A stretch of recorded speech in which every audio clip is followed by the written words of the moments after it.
ರಾಕೇಶ್ ಜೊತೆಗೆ 2 ಗಂಟೆ ಇದ್ಲು ಒಂದ್ ಮಾತ್ರಕ್ಕೆ ಹೀಗೆಲ್ಲ ಹೋಗ್ಬೋದಾ? ಒಂದ್ ಗಂಡು ಒಂದ್ ಹೆಣ್ಣು ಜೊತೆಲಿದ್ರೆ ಸಂಬಂಧ ಕಲ್ಪಿಸ್ಬಿಡೋ ಹಠ ಯಾಕೆ? ಸೂಜಿನ ಅಷ್ಟ್ ಲವ್ ಮಾಡ್ತೀನಿ ಇಷ್ಟ್ ಲವ್ ಮಾಡ್ತೀನಿ ಅವಳ ಬೆಟ್ಟದಷ್ಟು ನಂಬಿಕೆ ಇದೆ ಅಂತ ಹೇಳಿದಲ್ಲ ನೀವೇ ಹೀಗೆ ಹೇಳ್ಬಿಟ್ರೆ ಹೇಗ್ ಸಿದ್ಧಾರ್ಥ್? ಸಿದ್ಧಾರ್ಥ್, ಸೂಜಿ ನೀವ್ ಯೋಚನೆ ಮಾಡಷ್ಟು ಮೀನ್ ಮ್ಯಾಲಿಟಿ ಹುಡುಗಿ ಅಲ್ಲ. ಒಳ್ಳೆ ಸಂಸ್ಕಾರ ಇರೋ ಹುಡುಗಿ. ಅವ್ರ ಕಣ್ಣಲ್ಲಿ ಕಣ್ಣಿಟ್ ನೋಡಿ ಏನಾದ್ರೂ ಕೆಟ್ಟಿದ್ ಕಾಣತಾ ಅಂತ. Rashmi, I am sorry, you have mistaken. ನಾನು ಇಲ್ಲಿ ಏನ್ ನಡೀತಾ ಇದೆ ಅಂತ ಕ್ಯಾಶುಯಲ್ ಆಗಿ ಕೇಳಿದ್ನೆ, ಬೇರೆ ಯಾವ ಅರ್ಥದಿಂದನೂ ಅಲ್ಲ. ನೀವ್ ಹೇಳ್ದಾಗೆ ಸೂಜಿ ಮೇಲಿರೋ ಪ್ರೀತಿ ನಂಬಿಕೆ ಇನ್ನೂ ಹಾಗೇ ಇದೆ, ಅವತ್ತಿಗೂ ಕಡಿಮೆ ಆಗಲ್ಲ.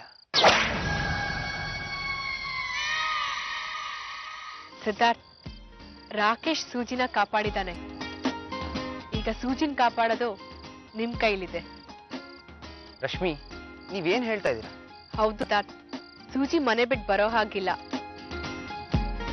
ಪಪ್ಪಂಗ್ ಗೊತ್ತಾಗದೆ ಮನೆ ಬಿಟ್ಟು ಬಂದಿದ್ದು ಅಲ್ದೆ ಈ ಹಗರಣ ಮಾಡ್ಕೊಂಡಿದ್ದಾಳೆ ಅಂತ ಗೊತ್ತಾದ್ರೆ ಮನೇಲಿ ಎಲ್ರೂ ಅಪ್ಸೆಟ್ ಆಗ್ತಾರೆ. ಸರಿ ರಾತ್ರಿ ಎಲ್ಲಿ ಹೋಗಿದೆ ಅಂತ ಕೇಳಿದ್ರೆ ಪಾಪ ಸೂಜಿ ತಾನೇ ಏನ್ ಹೇಳ್ತಾಳೆ? ರಾಕೇಶ್ ಜೊತೆ ಇದ್ದೆ ಅಂತ ಹೇಳಕ್ಕಾಗತ್ತಾ? ನೀವೇ ಇವಳನ್ನ ಕರ್ಕೊಂಡು ಹೋಗಿದ್ರಿ ಅಂತ ಹೇಳಿ ಇವಳನ್ನ ಕಾಪಾಡ್ಬೇಕು. ಸರಿ, ಸೂಜಿನ ನಾನೇ ಕರ್ಕೊಂಡು ಹೋಗಿದ್ದೆ, ಬರೋದ್ ಲೇಟ್ ಆಯ್ತು ಅಂತಾನೆ ಹೇಳ್ತೀನಿ, ಓಕೆನಾ? ತುಂಬಾ ಥ್ಯಾಂಕ್ಸ್ ಸಿದ್ಧಾರ್ಥ್. ಗಂಟೆ 1 ಆಯ್ತು, ಸೂಜಿಸೇ ಇಲ್ವಲ್ಲ, ಏನ್ ಮಾಡೋದೀಗ? ಮಂಜು, ಇನ್ನು ನಾವು ಮಾನವಾದಿ ಅಂತೆಲ್ಲ ಕಾಯ್ತಾ ಕೂತ್ಕೊಳ್ಳೋದ್ರಲ್ಲಿ ಅರ್ಥ ಇಲ್ಲ ಅನ್ಸುತ್ತೆ. ಸರೋಜಂಗ್ ಒಂದು ಮಾತು ಹೇಳ್ಬಿಟ್ಟು ಪೊಲೀಸಿಗೆ ಕಂಪ್ಲೇಂಟ್ ಕೊಡ್ತೀನಿ.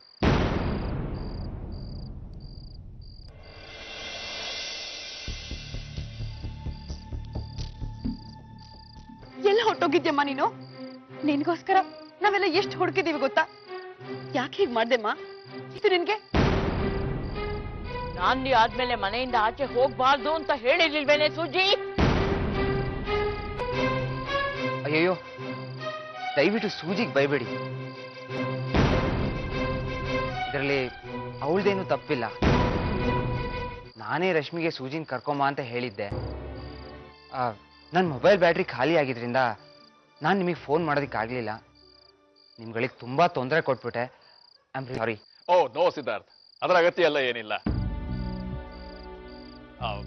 ಸೂಜಿ ನೀವು ಕರ್ಕೊಂಡು ಹೋಗಿದ್ರಲ್ಲಿ ನಮ್ಗೆ ಯಾವ ಆಕ್ಷೇಪಣೆನೂ ಇಲ್ಲ. ಸೂಜಿ ಸೇಫ್ ಆಗಿ ಮನೆಗೆ ಬಂದ್ಲಲ್ಲ, ನಮ್ಗೆ ಅದೇ ಖುಷಿ.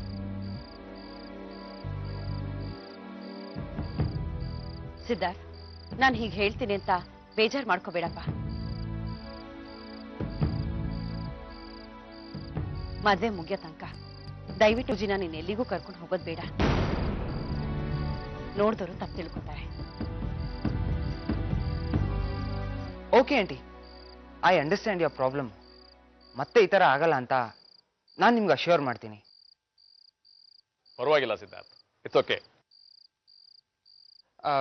Okay uncle, it's too late. Rashmi ನಮ್ಮ ಹಿಂದೆನೇ ಅವಳು ಕಾರಲ್ಲಿ ಬರ್ತಾ ಇದ್ಲು, ಇನ್ನೇನು ಬಂದ್ಬಿಡ್ತಾಳೆ. Good night, bye. Good night. ತುಂಬಾ ಥ್ಯಾಂಕ್ಸ್ ಸಿದ್ಧಾರ್ಥ್. ಅಂತೂ ರಿಸ್ಕ್ ತಗೊಂಡು ಸೂಜಿನ ಪ್ರೊಟೆಕ್ಟ್ ಮಾಡಿದ್ರಿ. ನಿಮ್ ಈ ಗುಣನೇ ನನಗೆ ತುಂಬಾ ಇಷ್ಟ ಆಗಿದ್ದು. Good night Siddharth. Okay, good night. Sorry Saroja aunty, ತಪ್ಪೆಲ್ಲ ನಂದೆ. ನೋಡಿ, ದೇವ್ರ ದಯೆಯಿಂದ ಏನೂ ಆಗ್ಲಿಲ್ಲ, ಅಷ್ಟು ಖುಷಿ ಪಡೋಣ. ಸೂಜಿ, ಸಾರಿ, ನಿನ್ನ ಇಕ್ಕಟ್ಟಲ್ಲಿ ಸಿಗಿಸ್ಬಿಟ್ಟೆ. I am really sorry. ಈಗ ಮೆಹಂದಿ ಪಾರ್ಟಿ ಶುರು ಆಗತ್ತೆ. ಡಾನ್ಸ್ ಮಾಡೋಣ, ಹಾಡು ಹೇಳೋಣ, ಮಸ್ತ್ ಮಜಾ ಮಾಡೋಣ. ಕೆಟ್ಟದನ್ನೆಲ್ಲ ಮರ್ತ್ಬಿಡೋಣ. ಓಕೆ, ಬೇಗ ರೆಡಿ ಆಗ್ಬಾ.